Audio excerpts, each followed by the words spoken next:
តារាចម្រៀងមែនហ្នឹងហើយបាទតែនេះហ្វេនអ៊ីណូហ្មងតាមហ្វេនអ៊ីណូហ៎បាទបងចង់តាមរបស់បងចង់ស្នាប់បតអ៊ីណូតិចបាទអញ្ចឹង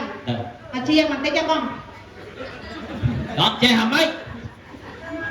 បងខ្សែហ្នឹងហើយជីហ្វេនអ៊ីណូអត់ចេះទៀតបាទបងតាមមកឃ្លាបតអីក៏បានដែរបងអត់ចេះដល់បតអីអត់ចេះឥឡូវចាំឆ្ងាយបងសម្លាញ់ហើយបងសម្លាញ់ហើយយេអត់អាចទេនេះបងសម្លាញ់ហើយទេអាទឹកនេះអត់ទីបាយនេះធ្វើមិនទេបាទអូនសម្លាញ់ចឹងមកបងសម្លាញ់ហើយអីបាទចែបោះទេ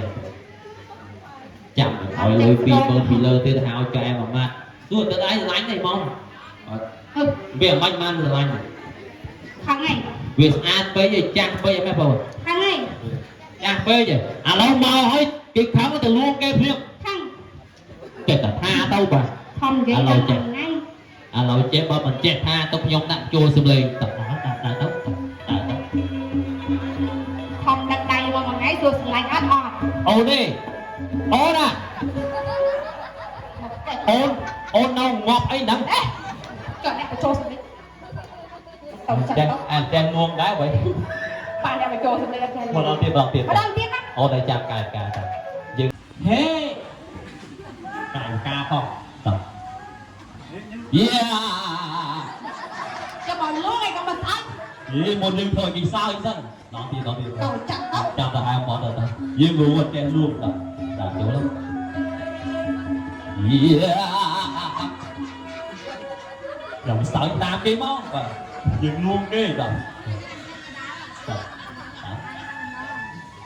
ចូលឡៃវាមើលយ៉ា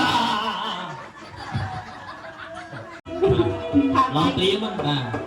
ឥឡូវដើម្បីទៅផ្ទះលោកផលសម្បត្តិចូលរួមផ្ទះលោកផលសម្បត្តិទៅនឹងខាងទៅទៀតណោះលេខទៀតបងបាទតោនចាត់ការទៅឡៃណាមិនហេស្ពល់បាទអត់ពលបាទ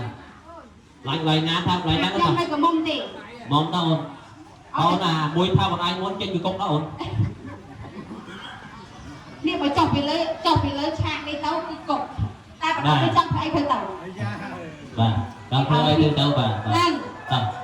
តោះ1 2 3យេទៅបាទអូយតែនេះខ្លាយតែនេះឥឡូវវិញដល់អូនដល់វិញស្អីគេកញ្ញែងខ្លួនទៅបាទឥឡូវជំរាបដល់លោកពីប៉ុស្តិ៍ជើញមកឆាប់ទេដៃទេបងឥឡូវចេះបាទស៊ូតែចិត្តប្រវៃឆ្ងាយចាបងបាទហើយចុកស្មោហ្នឹងស្គាល់លោកកាប៉ុនឡាសមាទេឈ្មោះអីទេឈ្មោះអីទេអូតេមែនពូហុងទេមែនពូហុងទេណាបាទហើយប្រទេសខ្ញុំភូមិណាទេអូភូមិញ៉ាអូភូមិសហរដ្ឋអាមេរិកនោះណាចាអរគុណទៅចឹងដល់កន្លែងណាបាទដល់សួរទៅកវែងពេកទៀតអរគុណណាអូនណាចាបងឥឡូវយើងមកដល់